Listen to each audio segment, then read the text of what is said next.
عبد الرحمن خاشي، كاتب عام منتدى دراسات والابحاث حول الصحراء ورئيس فيدرالية الشمال المغربي بإقليم بوجدور، على إثر الاعتداء الشنيع الذي تعرض له أحد إخواننا على المغاربة على الحدود الجزائرية المغربية.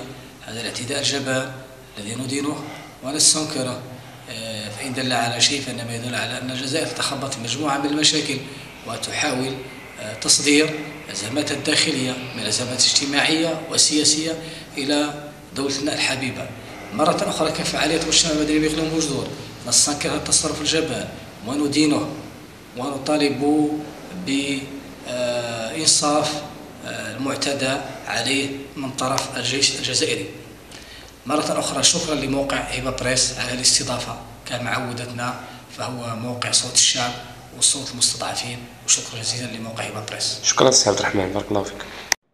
عمر الأنصاري، الكاتب العام للائتلاف المستقل للدفاع عن حقوق الإنسان بالصحراء، على إثر الاعتداء الشنيع على شاب عشريني في المنطقة الحدودية بين المغرب والشقيقة الجزائر من طرف الجيش الجزائري.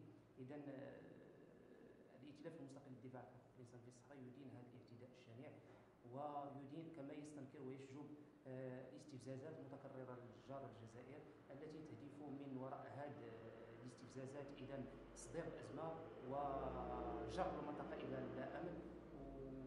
ومن هنا أدعو، ومن هذا المنبر أدعو الدبلوماسية المغربية اتخاذ الإجراءات اللازمة، وأيضا إذا عرض هذه القضية على المنظمة الدولي حتى يقول كلمته فيها. شكرا سي عمر الأنصاري. يوسف الزواني، فاعل جمعوي بمدينة بوجدور.